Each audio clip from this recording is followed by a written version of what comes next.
الشیطان الرجیم بسم اللہ الرحمن الرحیم الحمدللہ رب العالمین بارئ الخلائق اجمعین الصلاۃ والسلام علی عبد اللہ ورسولہ وحبیبہ وصفیہ وحافظ سرہ ومبلغ رسالاتہ سیدنا و نبینا و مولانا ابی القاسم محمد صلی اللہ علیہ وسلم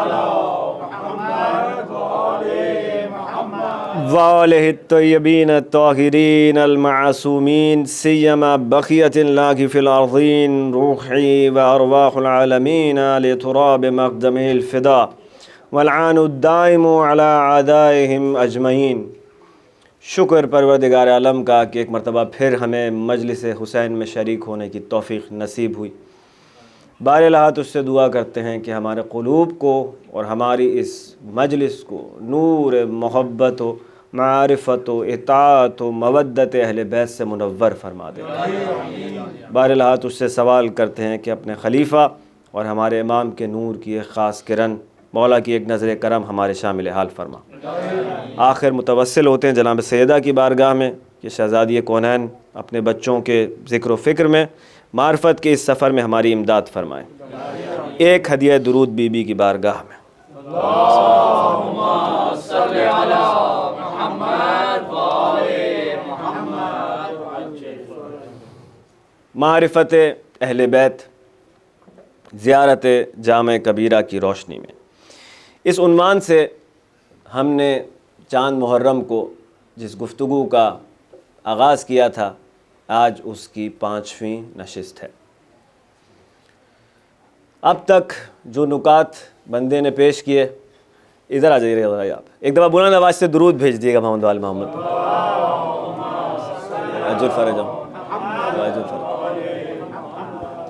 ریگولر جو لسنر ہے اس کو بچنے نہیں دیا جانا چاہیے، ہے نا، اس کو چھٹی نہ ملی جس نے ایک دفعہ بلند آواز سے درود بھیجیے گا محمد وال محمد۔ اچھا ہے، ماشاءاللہ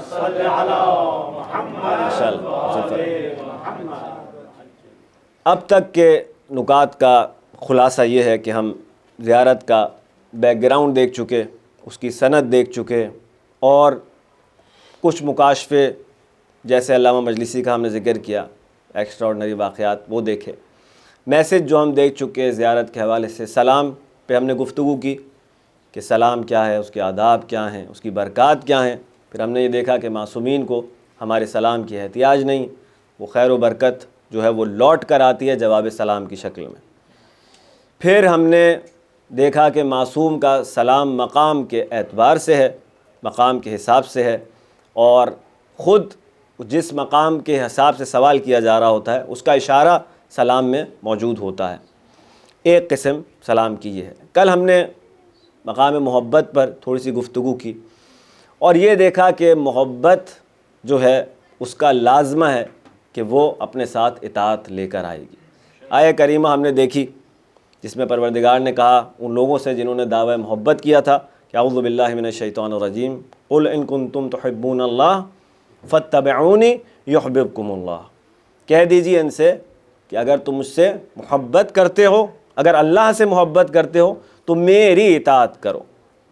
رزلٹ کیا ہوگا؟ یحببکم اللہ، اللہ تم سے محبت کرنے لگے گا۔ ایک ٹرائنگل ہمیں سمجھ میں آ رہا ہے، ٹھیک ہے نا؟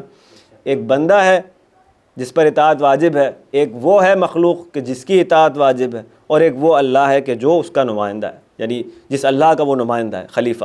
تو یہ ٹرائنگل جو ہے ہمارے ذہنوں میں رہے، انشاءاللہ آج اسی پیرائے میں جو ہے وہ گفتگو آگے بڑھے گی۔ کل کا جو آخری نقطہ تھا جہاں ہم دیکھ رہے تھے وہ یہ تھا کہ پروردگار نے اگر کسی کو کوئی مقام دیا ہے تو کسی میرٹ کی وجہ سے دیا ہے۔ مولا کائنات کی ہم نے مثال دیکھی تھی کہ اس کو بھیج دے کہ جو اللہ تجھے سب سے زیادہ محبوب ہے۔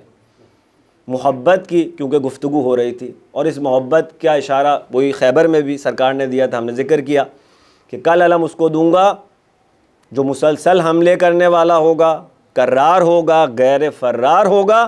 بعد نے فرمایا کہ وہ اللہ اور رسول کو دوست رکھتا ہے، یعنی محبت کرتا ہے، اور اللہ اور رسول اس سے محبت کرتے ہیں۔ تو مقام محبت پر جو ہے گفتگو ہو رہی تھی۔ یہیں سے جو ہے انشاءاللہ آج گفتگو کا آغاز ہوگا انہی نکات سے جہاں سے ہم نے کل سلسلہ گفتگو کو روکا تھا، ایک مرتبہ بلند آواز سے درود بھیج دیے گا محمد والے محمد پر صلی اللہ علیہ وسلم۔ اب ہمیں جو بات عزیزان گرامی سمجھ میں آ رہی ہے اب تک کی گفتگو میں، وہ یہ ہے کہ پروردگار نے مقصد خلقت کو بیان کیا کہ ہم آیہ کریمہ دیکھ چکے، اعوذ باللہ من الشیطان الرجیم، وما خلقت الجن والانس الا لیعبدون، میں نے نہیں خلق کیا جن و انس کو مگر یہ کہ میری بندگی کریں، ٹھیک ہے، بندگی کریں۔ پھر ہم نے یہ دیکھا کہ بندگی معرفت کے بغیر ممکن نہیں، ٹھیک ہے، جس کی بندگی ہو رہی ہے اس کی معرفت لازمی ہے، یعنی اللہ کی معرفت کے بغیر ممکن نہیں، اور پھر اس کا لازمہ یہ ہے کہ بندگی محبت کے بغیر بھی ممکن نہیں، ٹھیک ہے، بندگی اللہ کی معرفت کے بغیر ممکن نہیں، بندگی اللہ کی محبت کے بغیر ممکن نہیں۔ ابلیس کی مثال دیکھی تھی ہم نے کہ کہاں پھنس گیا تھا وہ اور اس کی وجہ کیا تھی، انشاءاللہ تھوڑی سی گفتگو اس مقدمے کے ساتھ ہمیں یہ سمجھ میں آیا کہ اللہ کی معرفت سائیکل اب سمجھنا ہے ہمیں پورا، بندگی، اللہ کی بندگی اللہ کی معرفت کے بغیر ممکن نہیں، ٹھیک ہے، اللہ کی معرفت اس کے خلیفہ کی معرفت کے بغیر ممکن نہیں، صحیح ہے، یہ تو اب تک کی گفتگو کا خلاصہ ہے نا عزیزان گرامی، ٹھیک ہے۔ اللہ کا جو بہترین خلیفہ ہے وہ سرکار دو عالم صلی اللہ علیہ وآلہ وسلم ہے،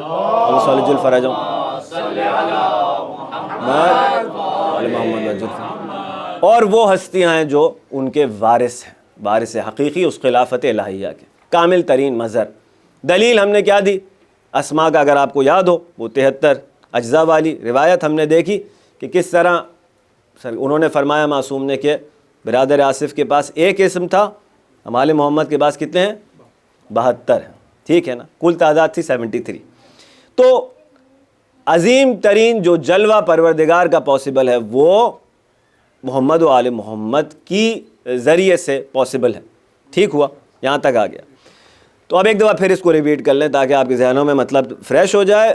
بندگی اللہ کی معرفت کے بغیر ممکن نہیں، اور بندگی اللہ کی اگر معرفت کے بغیر ممکن نہیں ہے تو اللہ کی معرفت محمد و آل محمد کی معرفت کے بغیر ممکن نہیں۔ یہاں تک آ گئے۔ دوسرا جو سائیکل تھا وہ یہ تھا جو آیہ کریمہ کی روشنی میں تھا کہ بندگی محبت کے بغیر بھی ممکن نہیں، ٹھیک ہے۔ اب بندگی اللہ کی محبت کے بغیر ممکن نہیں، اللہ کی محبت محمد و آل محمد کی محبت کے بغیر ممکن نہیں۔ اسی لیے زیارت جامعہ نے کہہ دیا کہ من احبکم فقد احب اللہ، من ابغضکم فقد ابغض اللہ، جس نے آپ سے محبت کی اس نے اپنے رب سے محبت کی، جس نے آپ سے بغض رکھا اس نے اپنے اللہ سے بغض رکھا۔ تو حب اور بغض کی جو اہمیت ہے، محبت اور نفرت کی، لو اینڈ ہیٹریٹ کی، وہ ہمیں سمجھ میں آ رہی ہے مسلسل، ٹھیک ہے۔ اس پوائنٹ کی دلیل کے طور پہ دو اقوال سرکار دو عالم صلی اللہ علیہ وآلہ وسلم،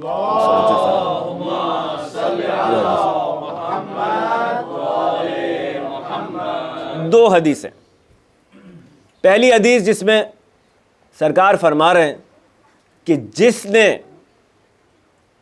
نے ہم یعنی ہماری یعنی محمد و آل محمد کی معرفت اور محبت حاصل کر لی، گویا ایسے ہے کہ اللہ نے اس کے لیے تمام خیر کو مکمل کر دیا۔ سمجھ میں آ رہی ہے بات عزیزان؟ معرفت اور محبت، معرفت اور محبت دو اجزاء جس پہ ہم مسلسل گفتگو کر رہے ہیں، جس کے لیے دونوں چیزیں جمع ہو گئیں، گویا ایسا ہے کہ اللہ نے اس کے لیے تمام خیر کو جمع کر دیا۔ یہ ہے خلاصہ اس بات۔ دوسری حدیث سرکار کی اس مطلب کے اوپر فرماتے ہیں کہ معرفت ہم آل محمد کی جہنم سے نجات کا ذریعہ ہے، ٹھیک ہے، اور ہماری محبت، دیکھیں معرفت اور محبت، معرفت کیا ہے؟ ہم آل محمد کی جو معرفت ہے وہ جہنم سے نجات کا ذریعہ ہے، اور ہماری محبت صراط سے گزرنے کا وسیلہ ہے۔ ہر مسلمان اپنی نماز واجب میں کیا کہہ رہا ہے؟ اہدنا الصراط المستقیم، اہدنا الصراط المستقیم، کتنی بار تکرار کر رہا ہے روزانہ پتہ لگا کتنی ضرورت ہے اس بات کی کہ پروردگار سے اس کا تقاضا کیا جائے کہ بار الہ صراط مستقیم دکھلا دے، صراط مستقیم بتلا دے۔ وہ صراط مستقیم کا اہل محمد کی محبت سے کیا ربط ہے جو سرکار فرما رہے ہیں؟ ٹھیک ہے، کیا ربط ہے؟ تو عزیزان گرامی، فرمایا امام معصوم نے کہ نحن صراط مستقیم، ہم ہیں صراط مستقیم۔ دیکھیں کیا ریزن ہے، کیا ریزن ہے۔ ایک دفعہ انسان یہ تصور کرتا ہے ایک چیز ایکسٹرنلی موجود ہے اور یہ بھی اس پر عمل کرتے ہیں خود سرکار، اور ہمیں بھی عمل کرنے کا کہہ رہے ہیں۔ میں ایک مرتبہ ہوتا ہے کہ انسان یہ سمجھ لیتا ہے کہ اصل میں جو یہ کرتے ہیں وہی صراط مستقیم ہے۔ شریعت ایک جدا چیز نہیں ہے، شریعت ان کے عمل کا نام ہے۔ بات پہنچ رہی ہے عزیزان گرامی؟ یعنی اگر ہم یہ تصور کر رہے ہیں کہ شریعت ایک الگ چیز ہے جس پہ انہوں نے خود عمل کیا، تو ایک ایسا کمال موجود ہے جو ان کے پاس نہیں ہے، نعوذ باللہ۔ یہ تصور تو ٹھیک نہیں ہو سکتا، ورنہ تو اس کی معرفت جو ہے وہ اللہ کی معرفت کیسی ہوتی کہ جس میں کسی بھی قسم کی نعوذ باللہ کمی پائی جاتی؟ نہیں۔ معلوم ہوا کہ ان کی عبادت سے پروردگار کی عبادت کا راستہ مخلوق کے لیے کھلا کہ جس طریقے سے یہ عبادت کر رہے ہیں وہی طریقہ آپ اپنائیں، جس طریقے پہ یہ چل رہے ہیں وہی صراط مستقیم ہے، آپ چلیں۔ بات واضح ہو رہی ہے؟ اب جو ہم کہہ رہے تھے کہ محبت ایٹریبیوٹس کی وجہ سے ہے، محبت صفات کی وجہ سے ہے، یہاں تک تو تھے نا ہم پچھلی گفتگو میں۔ علی سے محبت علی کی صفات کی وجہ سے ہے، ٹھیک ہے نا؟ چل رہے میرے ساتھ آپ؟ تو جب علی سے محبت اس کی صفات کی وجہ سے ہے تو گویا ہم کہہ رہے ہیں کہ صفت یہ ہونی چاہیے، صحیح ہے نا؟ ایک ایک صفت جس کو ہم ایکنالج کر رہے ہیں اور اس کی وجہ سے محبت کر رہے ہیں وہ منتقل ہو رہی ہے۔ بھائی یہ نہیں ہو سکتا کہ میں علی کو سخی ہونے کی وجہ سے محبت کروں اس سے اور خود میں سخاوت نہ کروں،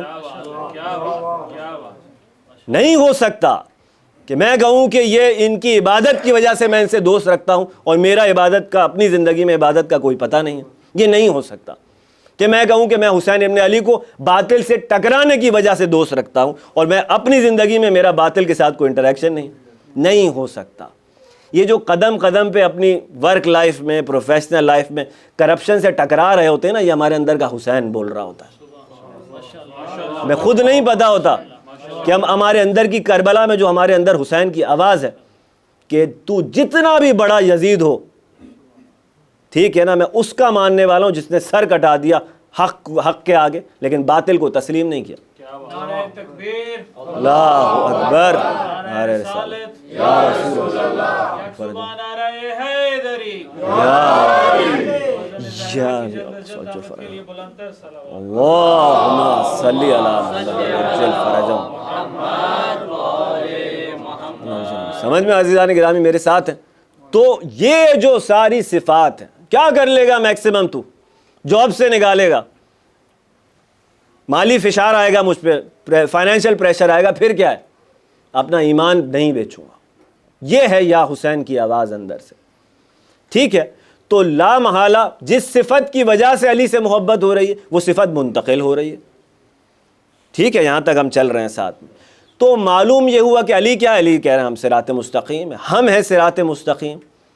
تو جیسے جیسے آپ کی ان کی سیرت، ان کے ایٹریبیوٹس کی وجہ سے آپ ان کی سیرت پر چلنا شروع ہو گئے، ان کے پیچھے پیچھے چلنا شروع ہو گئے، تو مطلب واضح ہو گیا کہ ان کی محبت صراط سے گزرنے کا وسیلہ ہے۔ صراط کوئی ایسا ایگزام نہیں ہے جس کے بارے میں پڑھایا نہیں گیا ہمیں، جو زندگی بھر علی کی سیرت پر چلا ہے اسی کا امتحان ہے وہاں پہ کہ آپ چل کے دکھاؤ پھر سے۔ وہاں پہ کوئی سرپرائز ایگزام نہیں ہے کہ وہاں پہ کچھ بتایا نہیں تھا اچانک، وہ جو ہمیں بچپن میں اسلامیات میں پڑھاتے تھے نا، کچھ لوگ گر رہے ہوں گے، کچھ لوگ پھنس رہے ہوں گے، آدمی کہے بھائی کیا کروں جو نہیں پھنسوں۔ وہاں پہ جو زندگی میں علی کے راستے پر چلا ہے وہی محشر میں بھی علی کے راستے پر چلے گا۔ ایک دفعہ صلوات بھیج دیجئے محمد والے محمد پر، صلی علی محمد والے محمد عجل فرجہ۔ یہاں تک اگر ہم آ گئے تو اسی مسئلے کو دوسرے پہلو سے اگر ہم دیکھیں گے، اب ہم گفتگو جو کل کر رہے تھے وہ یہ کر رہے تھے کہ محبت کا لازمہ ہے کیا ہے کہ انسان جب ایک جمال کا مشاہدہ کرتا ہے، ٹھیک ہے، تو وہ جمال اس کو میسمرائز کرتا ہے، انگریزی میں کہیں گے، اس جمال میں مشغول ہوتا ہے، اس تصویر کو دیکھتا ہے، اس سے انسپائر ہوتا ہے، تو یہ انسپریشن کیا کر رہی ہوتی ہے؟ اب اگر یہ انتقال صفات کی جو ہم بات کریں، ٹرانسفر آف ایٹریبیوٹس کی، کہ خود بخود اوصاف آپ کے محبوب کے آپ کے اندر ٹرانسفر ہونے لگتے، صحیح ہے، یہاں تک تو چل رہے ہیں۔ تو یہاں سے ہم نے یہ پتہ لگایا تھا کہ محب حقیقی اصل میں وہ ہے کہ جو اپنے محبوب کی تصویر ہے، اسی کی ریفلیکشن ہے، یعنی جتنا محبت میں آگے گیا ہے، کیسے پتہ چلے گا؟ جو جتنا اپنے محبوب کی شبیہ ہے، کردار میں، اوصاف میں، پیروی میں، وہ اتنا ہی حقیقی محب ہے، وہ محبت میں اس درجے پر ہے، ٹھیک ہے۔ ریزن کیا ہے کہ جتنا اپنے محبوب کو دیکھا ہے اتنا اپنا آپ جو ہے وہ محو ہو گیا۔ ہم کہہ رہے تھے کہ محبت کا جو ربر ہے، اریزر، وہ اپنی ذات ڈیلیٹ کرتا رہتا ہے انسان کی، صحیح ہے نا؟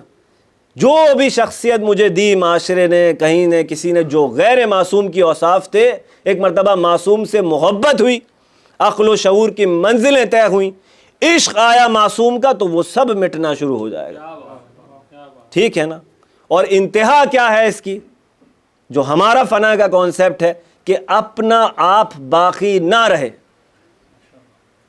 کیا ہے کہ انسان اپنے لیے کسی ذاتی امتیاز کا، کسی پرسنل سپیریورٹی کا قائل نہ رہے، ابلیس نہ بنے کہ مجھے آگ سے بنایا ہے، میں نظر نہ آئے محبوب کے آگے، تو پتہ چلے گا مقام محبت طے ہو رہا ہے۔ عباس ابن علی کی طرح کہ جو کامل اطاعت کا مظہر ہے، میں نظر نہ آئے، سمجھ رہے ہیں نا، مٹتی چلی جائے میں، وہ مقام کے جس پہ تمام شہداء رشک کر رہے ہیں، وہ اس طرح معصوم کی محبت اور اطاعت سے حاصل ہوتا ہے۔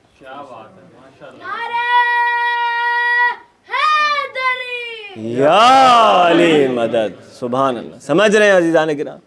یہاں سے پتہ چل رہا ہے کہ محبت ذات کی نفی لے کر آتی ہے اپنے ساتھ، اور اسی کا نام تو عبودیت ہے، یہی تو بندگی ہے کہ انسان تسلیم کر دے، سرنڈر کر دے، اور محبت آسان کر دیتی ہے بندگی کو۔ یہاں سے سمجھ میں آ رہا ہے نا کہ خود بخود انسان اپنے محبوب کے، اس کو بزرگان کہتے ہیں کہ انسان اپنے محبوب کے عالم میں زندگی گزار رہا ہوتا ہے۔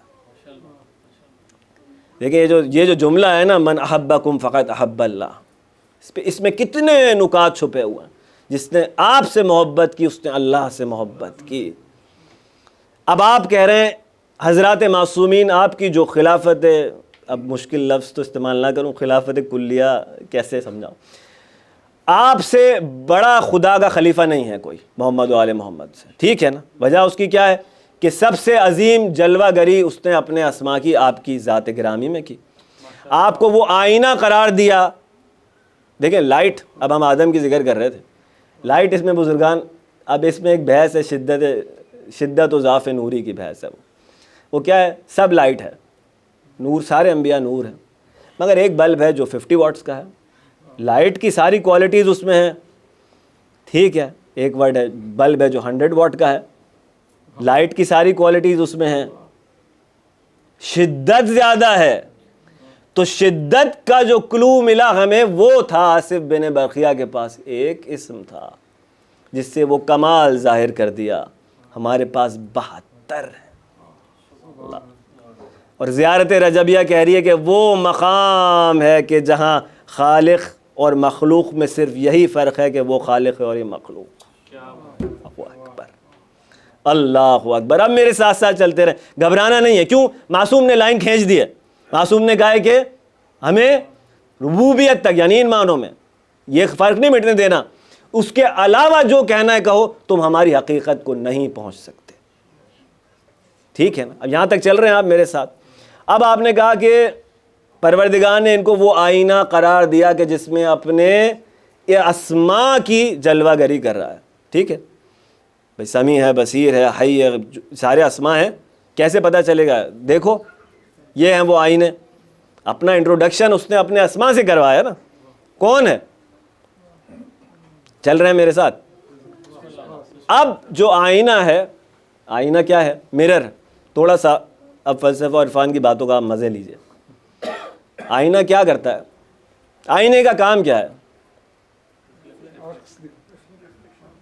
یہ آئینے کا کام یہی ہے کہ وہ ریفلیکشن دکھائے. اب کیا ہو گیا؟ پھر ٹرائنگل آ گیا. ٹرائنگل کیا ہے؟ ایک آپ ہے جو دیکھنے والا ہے، ایک آئینہ ہے، اور ایک وہ ہے کہ جس کا عکس آپ کو وہ دکھا رہا ہے. ٹھیک ہے؟ اس کیس میں بھئی اللہ ہے، اللہ کا عکس دیکھنا چاہ رہے ہیں نا آپ اس کے آئینوں میں. ٹرائنگل پھر آ گیا. ٹرائنگلز کو نہیں چھوڑنا آپ نے. ٹرائنگل ہمیں بہت چیزیں کلیئر کرتا رہے. 3 اجزاء سمجھ میں آ گئے. ایک آئینہ ہے، ایک وہ ہے کہ جس کا عکس دیکھنا ہے، اور ایک وہ ہے جو دیکھنے والا، یعنی میں اور آپ. آئینے کی کوالٹی یہ ہوتی ہے کہ جتنا آئینہ کامل ہو، کیسے پتہ چلے گا؟ آئینہ اتنا ہی کامل ہوگا جتنا اپنی موجودگی کا احساس نہیں ہونے دے گا. اب میرے ساتھ ساتھ چلتے رہیں ورنہ یہاں جو ہے اس منزل میں جو ہے وہ رک جائیں گے. ٹھیک ہے نا؟ یعنی ہو بھی اور نہ بھی ہو بھی آئینہ. آئینے کو آپ جب کھڑے ہو کے اپنا عکس دیکھ رہے ہوتے ہیں تو آپ کو آئینے پہ دھیان توڑی جاتا ہے آپ کا. آئینہ اپنی موجودگی کا احساس نہیں ہونے دیتا، اس کا کام ہے عکس دکھانا. اگر احساس ہو رہا ہے تو جب ہو رہا ہوتا ہے جب آئینے پہ کچھ لگا ہوتا ہے، پھر آپ صاف کرتے ہیں اس کو کہ something is wrong with this mirror, اس میں عکس کے علاوہ بھی کچھ نظر آ رہا ہے. تو کامل ترین آئینے وہی ہو سکتے ہیں جو اپنی موجودگی کا احساس نہ ہونے دیں. بات واضح ہو رہی ہے کہ جو کہتا ہے وہی ہے، ہوائے نفس سے بات نہیں کرتا. اب اگر یہ ہے فخر محض جس کو کہتے ہیں کہ یعنی اب کیسے فخر محض کی انگریزی کیا سمجھائیں اور فارسی کیا کریں اس کو. اپنا کچھ نہیں ہے وہ جو وہ مقام ہے جہاں پہ ٹوٹل سرنڈر کی منزل ہے. وہ منزل ہے کہ جہاں پہ کہا جا رہا ہے کہ دیکھیں ایک حدیث ہے سرکار کی. اب اس مطلب کو، اس کانسیپٹ کو سمجھنے میں نا ہماری مدد کریں. کیا فرما رہے ہیں امام معصوم؟ فرما رہے ہیں کہ عبادت کا جوہر جو اس میں پوشیدہ ہے، عبادت کے باطن میں، عبودیت کے باطن میں ربوبیت پوشیدہ ہے. عبودیت کے باطن میں، عبودیت کا ایک مقام ہے نا کہ ایک ربوبیت نے جلوہ کیا. آپ کے پاس ایک اسم تھا آصف بن برقیہ، ایک مقام ہے. اپنے آپ کو، آپ نے جس مقام پر آپ پہنچے ہیں آپ کو ہوتا. وہ مقام کون سا ہے عبودیت کا؟ کہ جہاں پر پروردگار کہہ رہا ہے کہ اپنی ہوائے نفس سے کچھ نہیں کہتا. دیکھ رہے ہیں آپ کہ ایسا مٹایا ہے اس نے. لفظ بھی سخت ہے لیکن اب سمجھانے کے لیے ضروری کہ ذاتی کچھ نہیں ہے. ٹھیک ہے؟ جو کچھ ہے وہ اس کی جلوہ گری ہے. یہی وہ مقام ہے کہ جہاں پہ زیارت جامعہ کہہ رہی ہے. اب جب یہ خود ایک آئینہ ہے، ذاتی کچھ نہیں ہے، آئینہ شفاف ہے، سوائے اس کے عکس کے، اس کی جلوہ گری کے کچھ نہیں ہے. تو اب یہ سزاوار ہے کہ بندہ کہے اس سے محبت اس سے محبت ہے، اس کی اطاعت اس کی اطاعت ہے، اس سے دشمنی اس سے دشمنی ہے. بات واضح ہو رہی ہے عزیزان گرامی؟ بات واضح ہو رہی ہے؟ ایک دفعہ بلند آواز سے درود بھیج دیجئے.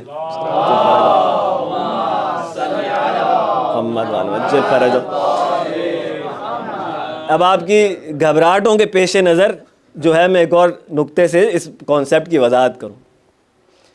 تو ایک حدیث اور بڑی معروف ہے، عرفاء کی کتابوں میں اس کے اوپر بہت ڈسکشنز ہیں، سند بھی محکم ہے اس کی. ایک قول نقل ہوا حضرت داؤد علیہ السلام سے، جس میں داؤد علیہ السلام نے پروردگار سے سوال کیا. کیا سوال کیا بھائی؟ کہہ رہے ہیں یا ربی لماذا خلقت الخلق، اے میرے رب تو نے کیوں مخلوق کو خلق کیا. ٹھیک ہے؟ اور وہاں ہے وہ جواب کنت کنزا مخفیہ، میں چھپا ہوا خزانہ تھا، میں نے چاہا کہ پہچانا جاؤں. میں چھپا ہوا خزانہ، کنت کنزا مخفیا، ٹھیک ہے نا، اور میں نے یہ چاہا کہ پہچانا جاؤں. اب پھر ٹرائنگل آ گیا ہماری زندگی میں. کیا آ گیا؟ ایک وہ ہے کہ جس نے چاہا کہ پہچانا جائے، ٹھیک ہے. ایک وہ ہے جو پہچاننا چاہ رہا ہے، جس کا کام ہے کہ پہچانے، میں اور آپ. ایک وہ ہے جس کے ذریعے سے پہچانا جائے گا، ٹھیک ہے. اس تصویر میں اتنا جمال ہونا چاہیے کہ اس کو دیکھ کے آدمی اس کو پہچانے. گھبرانا نہیں ہے. جتنا آپ تصویر کی وسعت کے قائل ہیں، آپ کہہ رہے ہیں میرا مصور اتنا وسیع ہے. صحیح ہے نا؟ میرے ساتھ چل رہے ہیں. آرٹ گیلری کی مثال نہیں بھولیے گا مسلسل، کہ جتنا آپ پینٹنگز کو سراہ رہے ہیں اتنا آپ آرٹسٹ کو سراہ رہے ہیں، اس کی وسعت کے قائل ہیں. ٹھیک ہے نا؟ ہماری توحید وہ نہیں ہے کہ ہم کہیں اہل بیت کو زیادہ نہیں بڑھاؤ، توحید کو خطرہ لائق ہو جاتا ہے. وہ والا عقیدہ نہیں ہے ہمارا. ٹھیک ہے نا؟ کیونکہ ہم کہہ رہے ہیں یہ مقام خلافت الہی ہے. ساری عظمتیں اہل بیت کی ان کی بندگی کی وجہ سے ہیں. ٹھیک ہے. اب وہ ٹرائنگل آ گیا بیچ میں پھر. اچھا بھائی، ٹرائنگل کیا ہے؟ ایک وہ ہے کہ جس نے یہ چاہا ہے کہ وہ پہچانا جائے، ٹھیک ہے. ایک وہ ہے کہ جس کا کام ہے کہ وہ پہچانے، جس کی ذمہ داری ہے میری اور آپ کی. اور ایک وہ ہے جس کے ذریعے سے پہچانا جائے گا. تو عزیزان گرامی، بات یہ ہے کہ جب اس نے کچھ پینٹنگز ایسی بنانی ہیں، I will explain it again, no problem. ایک دفعہ بلند آواز سے درود بھیج دیجیے گا محمد آل محمد.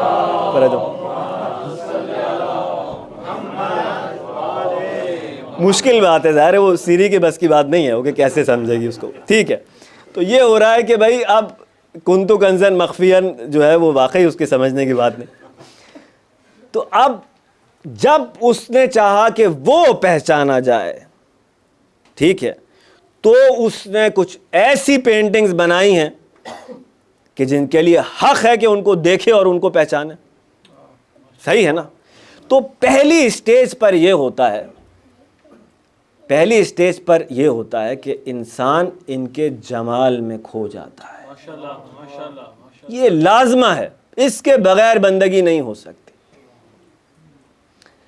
اس کے بغیر بندگی نہیں ہو سکتی. کیا کہہ رہے ہیں رسول اللہ صلی اللہ علیہ وآلہ وسلم؟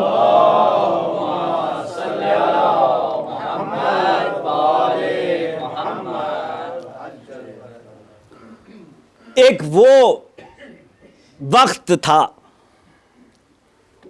اب یہ وقت کی اصطلاح بھی میں لے کر آیا ہوں کیونکہ کچھ تو سمجھانا ہے اس کو.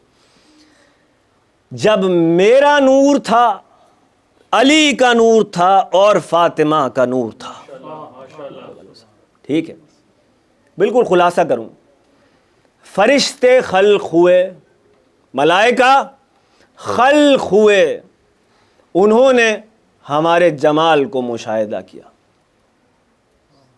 ٹھیک ہے، جمال. اب ملائکہ ہیں جو جمال نور محمد و علی و زہرا سلام اللہ علیہ دیکھ رہے ہیں. لکھ دو درود بھیجنا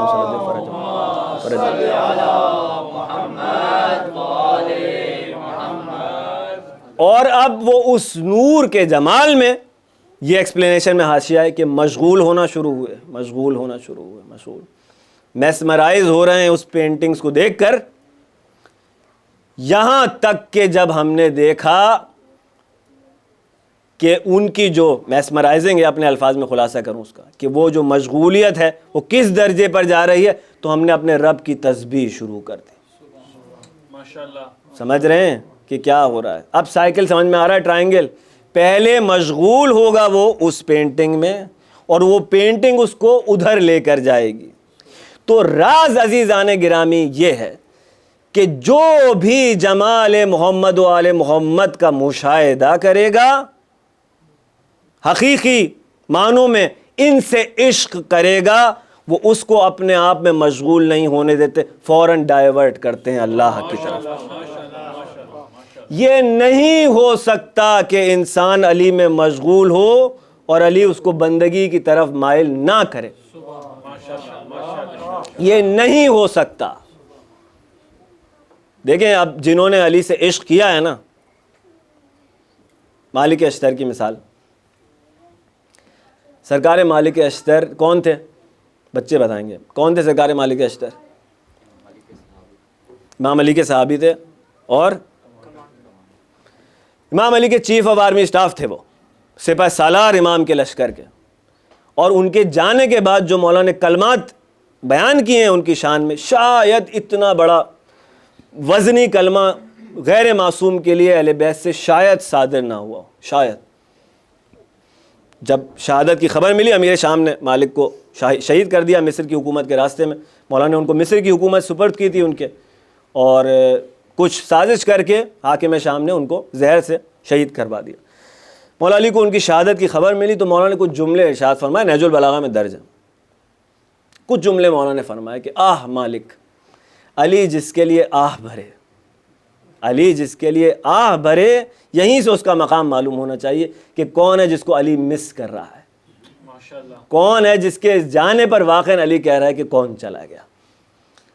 اس کے بعد آہ بھر کے فرمانے لگے کہ مالک اگر پہاڑ ہوتا تو ایک کوہ بلند ہوتا، ایک بلند پہاڑ ہوتا جس کو سر کرنا ممکن نہیں تھا. اس کے بعد ایک جملہ مولا نے فرمایا، مالک میرے لیے ایسا تھا جیسے میں رسول اللہ کے لیے تھا. اللہ اکبر. کیسے مٹایا ہے مالک نے اپنے آپ کو علی کے آگے، اللہ اکبر، کیسے مٹایا ہے ایسی صاحب. یہ ہے حقیقی عاشق علی. سیرت کیا ہے؟ اب دلیل کیونکہ اس وقت یہ ہے کہ جو علی میں مشغول ہوگا، حقیقی محب ہوگا، وہ حقیقی بندہ بنے گا. علی اس کا دامن ایسے نہیں چھوڑے گا. اپنے آپ میں مشغول کیا ہی اسی لیے ہے کہ کہیں لے کر جانا ہے. اب پتہ چلا نحن صراط مستقیم کیا ہے، ہم ہیں وہ راستہ جو اللہ نے کھولا ہے. ٹھیک ہے نا؟ تو اب سیرت کیا ہے اتنے بڑے آدمی کی؟ سب ہم نے سن لیا کہ مالک ایسے کمانڈر، ایسے بہادر، چیف آف آرمی اسٹاف بن جانا. علی جیسی ہستی کے ہوتے ہوئے جو کمانڈر ہوگا اس کا کچھ تو میرٹ ہوگا نا، جس کو علی نے بنایا ہے، جو خود رسول اللہ کا سپہ سالار تھا.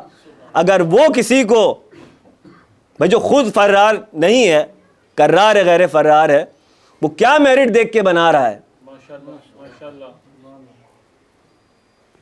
خلافت ظاہری مولا کی ہے، مالک کا رتبہ، مالک کی پوسٹ کیا ہے؟ Chief of army staff. ٹھیک ہے، تو چیف آف آرمی اسٹاف ہے لیکن سادہ لباس میں ایک مرتبہ بازار کوفہ سے گزر رہے ہیں. ایک خربوزہ فروش جو بد اخلاق لوگ نارملی ہوتے ہیں، بیڈ ہیبٹس والے لوگ، اس نے شرارت کی. شرارت کیا کی؟ ہوتا ہے چلتے پھرتے آدمی لوگوں سے کبھی کبھار ان کو چھیڑتا ہے، تنگ کرتا ہے. اس کو معلوم نہیں، مالک گزر رہے ہیں، لباس سادہ ہے. اس نے خربوزے کے چھلکے جو بیج ہوتے ہیں اندر سے وہ نکالے اور اچھال دیے مالک کے لباس پہ جا کے لگے، مالک کی طرح اچھال دیے. سرکار نے اپنا لباس سے اس کو ہٹایا اور آگے چلے گئے. کسی نے یہ منظر دیکھ کر اس خربوزے والے سے کہا کہ تجھے پتہ ہے یہ کون تھا؟ اس نے کہا نہیں. اس نے کہا یہ خلیفۃ المسلمین علی ابن ابی طالب کی فوج کا سپہ سالار تھا.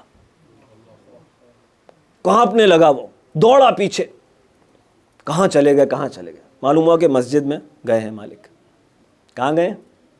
مسجد میں گیا ہے مالک. اس نے دیکھا کہ نماز پڑھ رہا ہے، انتظار کرنے لگا کہ نماز تمام ہو تو میں معذرت کروں. بہرحال نماز 2 رکعت نماز پڑھی. مالک اشتر نے آئے تو اس نے آ کے کہا کہ معذرت، میں نے آپ کے ساتھ بدتمیزی کی اور ایسا سلوک کیا، میں شرمندہ ہوں، مجھے معاف کر دیجیے.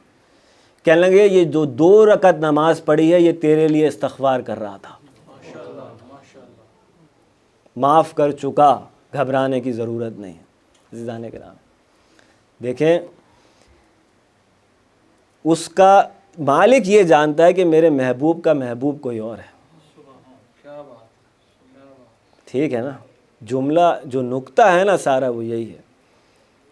میں چھپا ہوا خزانہ تھا، میں نے چاہا کہ میں، یہ ہے مالک اشتر جو لائق ہے سپہ سالاری کا علی کی.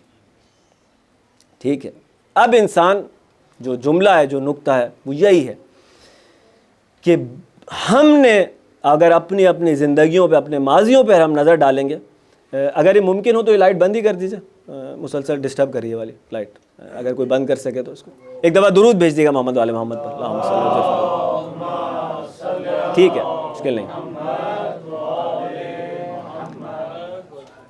اب اپنی اپنی زندگیوں میں اگر انسان نگاہ کرے، سن رہے ہیں؟ اچھا، اپنی اپنی زندگیوں پہ انسان نگاہ کرے تو فرش ازا کا ہماری زندگی میں کیا رول رہا؟ دیکھیں، ہم نے اکثر و بیشتر گھرانوں کے لیے شاید میں یہ کہہ سکوں بات کہ جو ایوریج پاکستانی گھرانے ہیں، خاص طور پہ جو مائیگرنٹس ہیں انڈیا سے، ان کے گھروں میں جو دین تھا، دینی محیط تھا، ایک دفعہ درود بھیج دیے گا محمد والے محمد پر،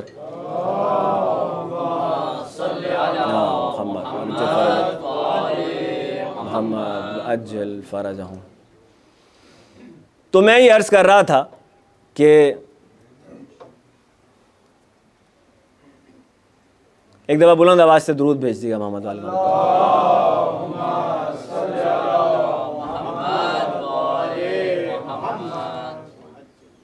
تو جو ہمارے گھرانوں کی فضائیں ہیں، خاص طور پہ جو ہم مائیگرنٹس گھرانوں میں دیکھتے رہے، کیونکہ میرا تعلق خود ایک مائیگرنٹ گھرانے سے تھا، تو یہ محسوس ہوا کہ ظاہر انڈیا میں آپ مختلف مذاہب کے ساتھ آپ نے زندگی کی، ٹھیک ہے نا، آپ مائنورٹی میں تھے، آپ کے انٹریکشنز دوسروں کے ساتھ تھے، اور دین جیسے حالت میں ہونا چاہیے، بالخصوص عقائد ویسی حالت میں نہیں تھے، احکام کا حال تو بہت ہی زیادہ خطرناک تھا، ٹھیک ہے نا۔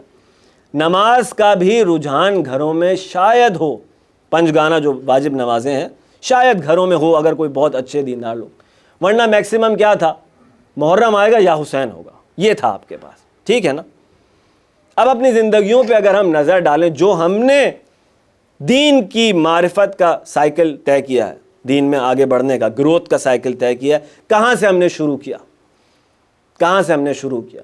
دیکھیں، فرش ازا، عشق حسین ہمیں فرش ازا پہ لے آیا، ٹھیک ہے، ہم جمال حسین ابن علی میں مشغول ہوئے، اس عشق میں ہماری زندگی گزر رہی ہے، آہستہ آہستہ ہم نے واجبات شروع کر دیے اور آخر میں ہم نماز شب تک آ گئے۔ یہ وہی سائیکل ہے کہ جب حسین ابن علی دیکھ رہے ہیں کہ عاشق اب میرے جمال میں اتنا محو ہو گیا ہے کہ وہ وقت آ گیا ہے کہ اس کا ہاتھ پکڑیں اور اس کو، کیوں؟ کیونکہ یہ نہیں ہو سکتا۔ دیکھیں، انسان اپنے آپ کو دھوکہ نہ دے، یا تو عشق میں وہ کہیں رکا ہوا ہے، ٹھیک ہے نا، یا تو عشق میں کہیں رکا ہوا ہے، دیٹ از ایکسیپٹیبل، اور ہم اس کو وہ بھی نہیں کر رہے۔ جیسے آغا اسماعیل دولابی کا آج میں دیکھ رہا تھا ٹیکسٹ کے، آغا نے کہا یار مجلس میں لوگ آتے ہیں، ٹھیک ہے، اور آپ نے شروع کر دیا انگلی اٹھانا، تمہارے ٹیٹو بنا ہوا ہے، تمہاری داڑھی ٹھیک نہیں ہے، تمہارا لباس ٹھیک نہیں۔ انہوں نے کہا کہ نتیجہ کیا ہوا؟ مجلس میں کیوں آ رہا تھا وہ؟ امامت کی وجہ سے آ رہا تھا۔ امامت کیا ہے؟ اصول دین، ٹھیک ہے، امامت اصول دین ہے۔ یہ ساری چیزیں جو آپ کہہ رہے ہیں یہ فروعات ہیں۔ آپ کی تنبیہ اور آپ کے ایٹیٹیوڈ کی وجہ سے اگر کوئی مجلس میں آنا چھوڑ دے تو ایسا ہے کہ آپ نے اصول کو قربان کر دیا فروع کے اوپر۔ اصول بچنا تھا، فروع تو آ جائے گا۔ بھائی درسگاہ کس کے لیے ہے مجلس؟ اس کے لیے جس کا لیول معرفت میں ابھی اتنا نہیں ہے کہ وہ بندگی کر سکے۔ وہ جو خود پہنچا ہوا ہے اس کے لیے کیا ہے؟ اس کے لیے تو ریمائنڈر ہے خالی۔ اصل درس تو اس نے لینا ہے کہ جس کے پاس نہیں ہے، اس کا راستہ کیوں روک رہے ہیں؟ اس کو کیوں محروم کر رہے ہیں اس معرفت سے؟ یہ ایک نقطہ۔ وہ جس کو دعویٰ ہے عشق کا اس کے لیے یہ دوسرا نقطہ ہے۔ وہ جس کو دعویٰ ہے کہ میں حقیقی عزادار ہوں، کیسے ہو سکتا ہے، میں کہہ رہا تھا، کہ صفتیں منتقل نہ ہوں؟ کیسے ہو سکتا؟ معلوم ہوتا ہے جیسے آہستہ آہستہ حسین سے عشق بڑھ رہا ہے، معلوم ہوا کہ ایک رات طلب کی ہے، کس وجہ سے؟ ایک رات اس عظیم مصیبت میں کہ جتنی جلدی شہید ہو جاتے اتنا بہتر تھا، کہ جب پانی بند ہے، مصیبتیں، ایک رات ایکسٹینڈ کر رہے ہیں اپنی مصیبت کو۔ کیوں کر رہے ہیں؟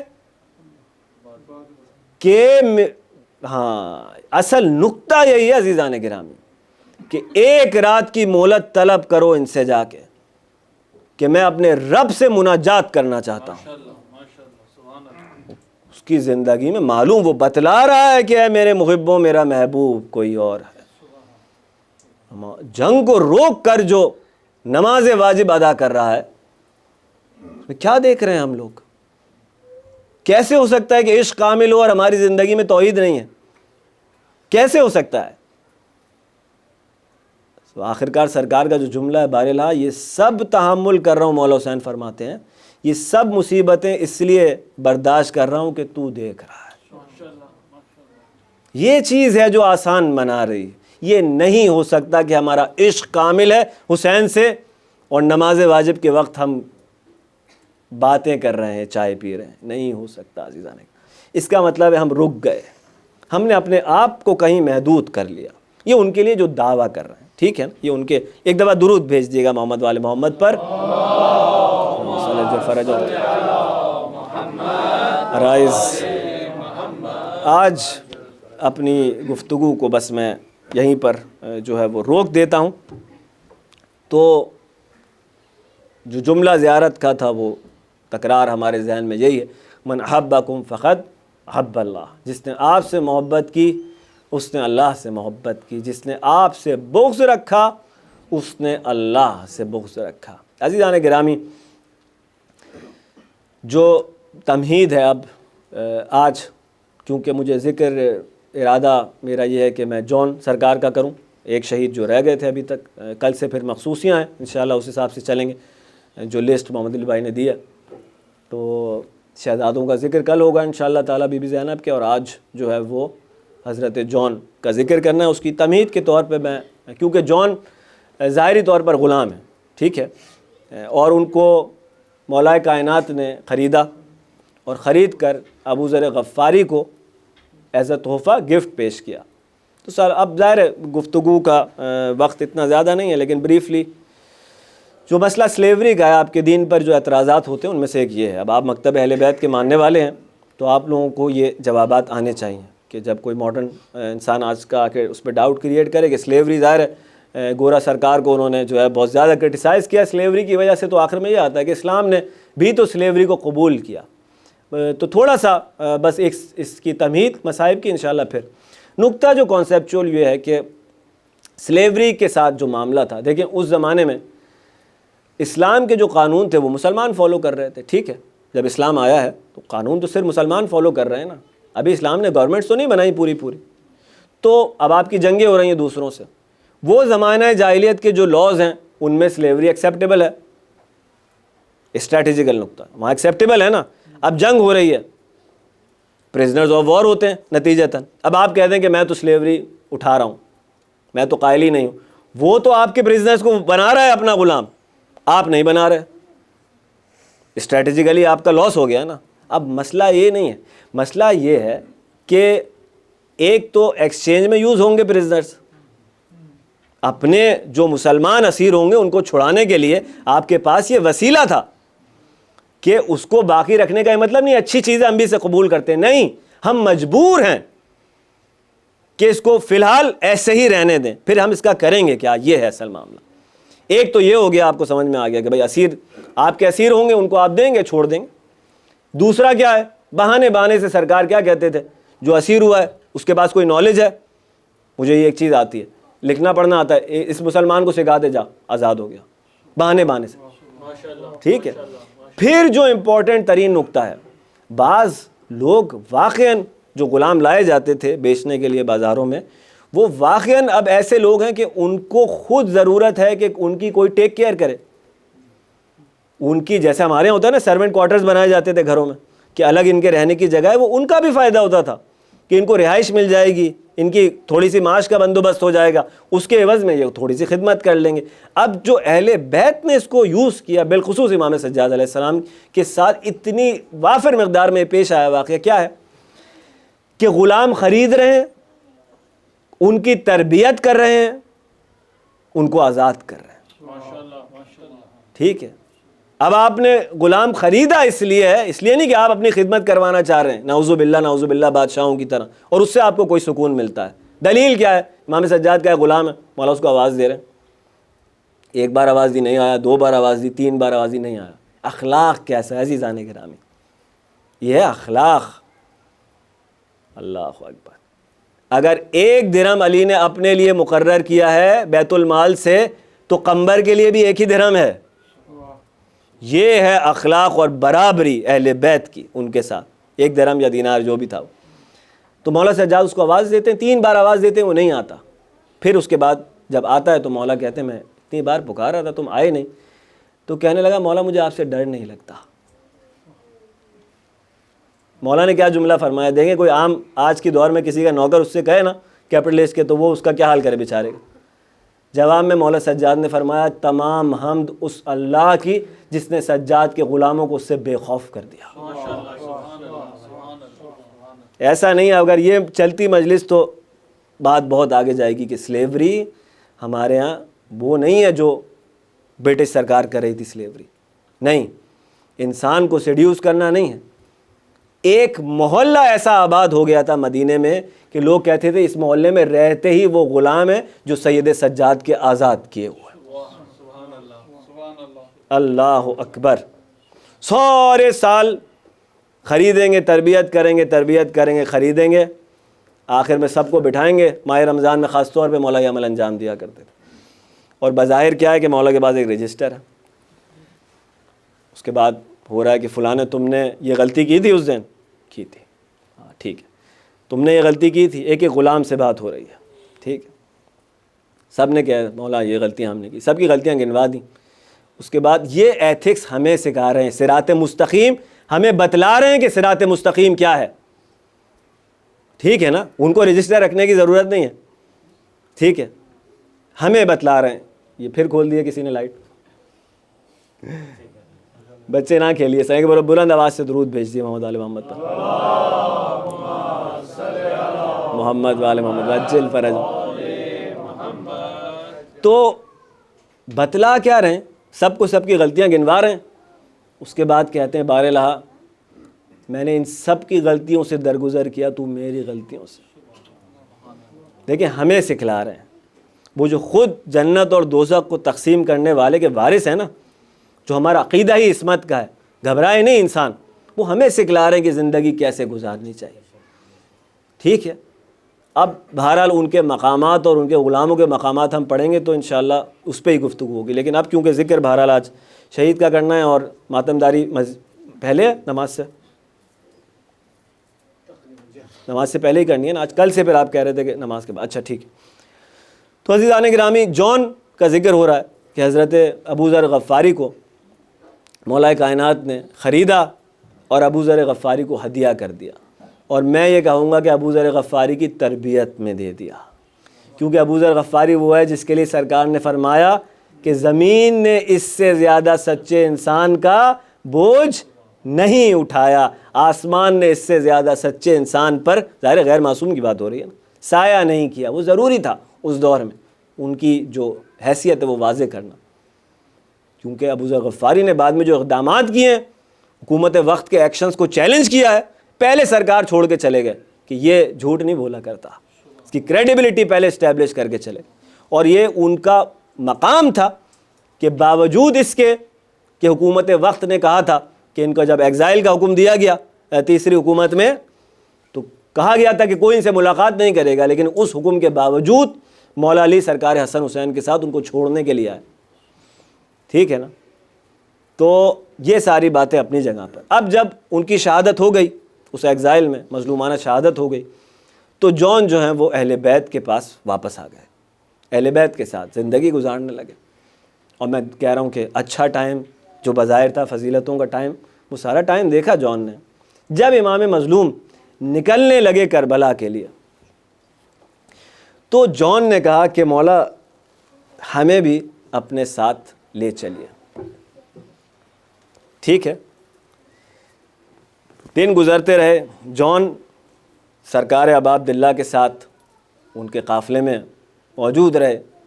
حج کو مولا نے عمرے سے بدلا, جون ساتھ ہیں. ٹھیک ہے, کربلا میں خیمے لگ گئے, جون ساتھ ہیں. جون مولا حسین کے ساتھ ساتھ ہیں, یہاں تک کہ روز عاشور آ گیا. اب دیکھیں عشق و عاشقی کی دنیا میں تدبیریں بڑی عجیب ہوتی ہیں کہ کس طرح انسان تدبیر کرتا ہے, ناز برداری کرتا ہے. یہ جو بھی آپ جملے سن رہے ہیں نا دعائے کمیل کے. عشق و عاشقی کے سوا کیا ہے کہ مولا کائنات ہمیں سکھلا رہے ہیں عشق کرنا اپنے رب سے. اس میں کہہ رہے ہیں کہ کیا اس کو معاف نہیں کرے گا کہ جس کی جھولی میں دعا کے سوا کچھ نہیں. یہ ہے ناز برداری, یہ چابیاں لگ رہی ہیں کہ تالے کھل جائیں. ہمیں سکھا رہے ہیں مولا کہ باراللہ اگر عذاب پر, یہ ہمارے لیے ہے شدید کہ عذاب پر صبر بھی کر لوں تو تیری جدائی کیسے برداشت کروں.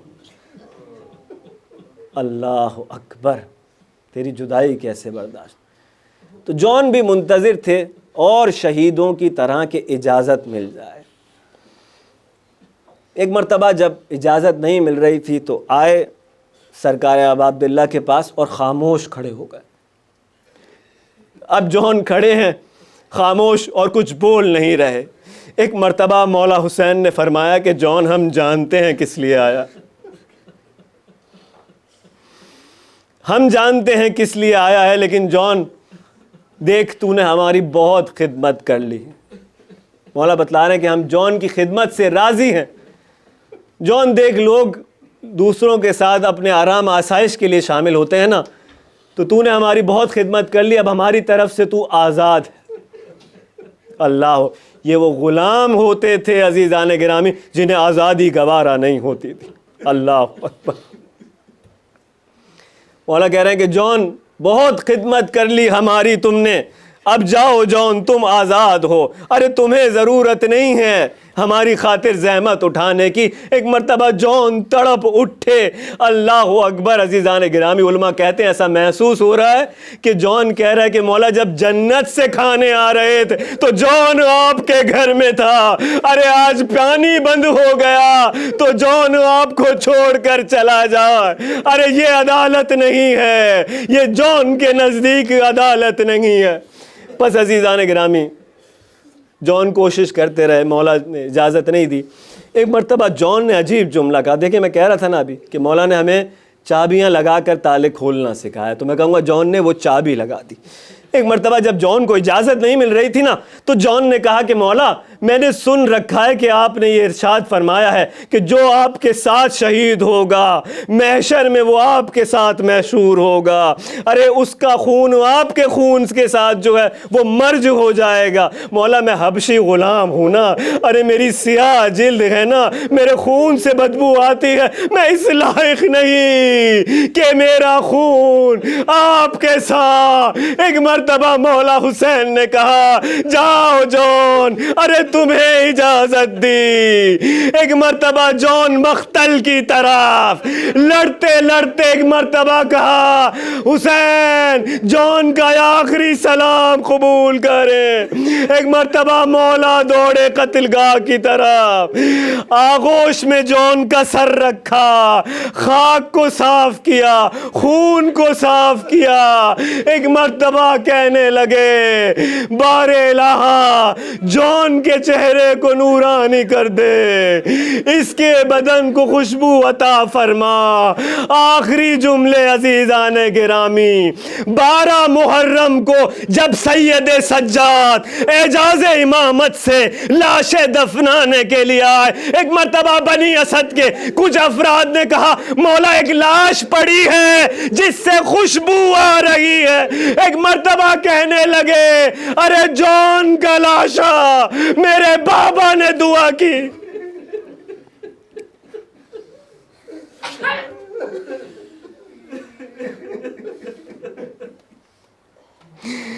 میرے بابا نے دعا کی کہ جون کے بدن سے خوشبو آ رہی ہے.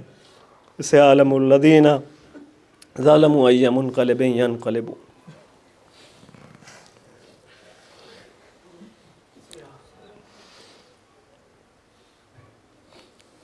بار الہ ہماری اس عبادت کو, اس کوشش کو اپنی بارگاہ میں قبول فرما.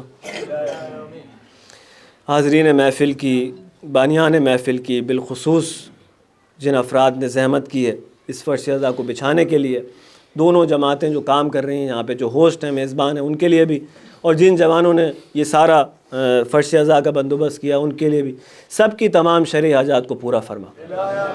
بار الہ ہم میں سے جو مقروض ہیں ان کے قرضوں کو غیب سے ادا فرما دے، جو بیمار ہیں ان کو شفائے کلی شفائے کاملہ عطا فرما۔ بار الہ ہمارے جوانوں کی ہدایت فرما، انہیں مولا کا حقیقی محب اور حقیقی اطاعت گزار قرار دے۔ جو والدین اپنے بچوں کے رشتوں کے لیے پریشان ہیں، بار الہ تجھے واسطہ ہے حسین ابن علی کی عظمت کا، اور تجھے واسطہ ہے جون کی عظمت کا کہ ان کی اس مشکل کو غیب سے حل فرما دے۔ بار الہ حضرت حجت کے ظہور میں تعجیل فرما، ہمیں حضرت کے اعوان و انصار غلاموں میں قرار دے۔ ماتم حسین۔ یا حسین